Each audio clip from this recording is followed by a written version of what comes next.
Welcome back to Colorado Sports Connection. We are talking with the controversial Mark Kiszla. Now, Mark, over time, you write some articles, and some people don't like what you have to say about their favorite athletes. Talk about some of the dealings you've had with Colorado athletes over the past. I love Colorado athletes. Some athletes get what I do, and some don't. I just told a friend of mine this story yesterday. I was walking in a Broncos locker room after a tough loss, like a tough loss they recently had against the New York Jets. It was years ago, 8 years ago maybe. And Al Wilson is in the locker room, and that locker room is quiet, it's sad, it's down. And Al looks at me and says, "Kiz, come here." And I go, "Oh man, what's he want?" You know, he comes up to me and says, "You're going to kill us tomorrow in the paper, aren't you?" And I go, "I'm going to be pretty tough on you." And he taps me on the shoulder and says, "You know what? I finally get you. I'm a linebacker. If I see a ball carrier, my job is to knock that ball carrier down. You're a sports writer. You're a sports columnist. If there's a big issue, you tackle that issue, and you tackle it hard." He said, "I'm an athlete. You're no athlete, Kiz, but we're the same guy. We tackle everything hard." And to me, you get 80 years on this earth if you're lucky. Maybe 70 of them will be good. You don't have very much time. Be passionate about whatever you do. Be passionate about your team. Be passionate about what you write about. Be passionate about your family. And that's how I approach what I write. And people who get that know that I'm walking into, my job as a sports writer is to walk into Big Bill's, sit down at a table, a big round table, and start the discussion on sports.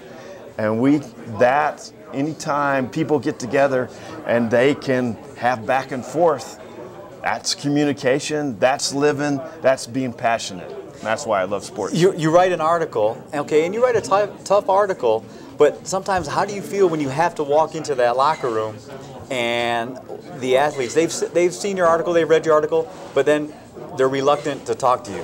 Sometimes they are and sometimes they're not. Usually if you take the time to walk back into that locker room, they respect you for that.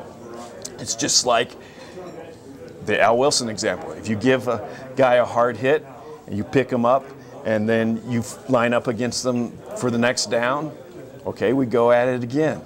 Not everybody gets that, but most people do. So people I've upset over the years, and for good reason, because I've been critical of them. Most of them I'm on really good terms with, and because they understand that I have a job to do and they have a job to do, and my job isn't publicity. My job is to start the conversation about whether the Buffs or the Nuggets or the Rockies are doing good or they're not doing good. I'm not a cheerleader and I'm not a fan. The pleasure of being a fan is loving your team no matter what. The pleasure of being a journalist is getting those passionate fans to start talking back and forth to each other.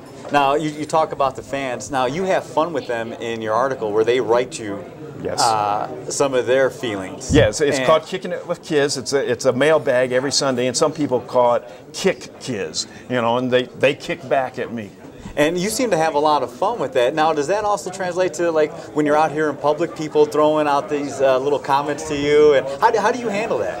Every once in a while, if you go in a bar and somebody's had enough to drink, they throw out comments or they raise a fist every once in a while and want to pretend to want to throw that. But most of the time in public, people are great. You put them, let them be anonymous and send an email. Then they're not always quite so polite because they're working without a face-to-face exchange. Yeah, I relate it to this.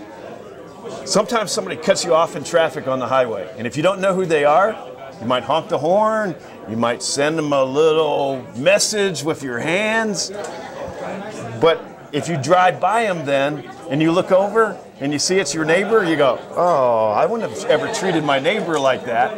So if you have some personal connection with the person, usually the conversation goes much, much better. We're going to take a break, but what I want you to think about, so when we come back, I want to ask you on some of the dealings you've had with the head coaches here in Colorado.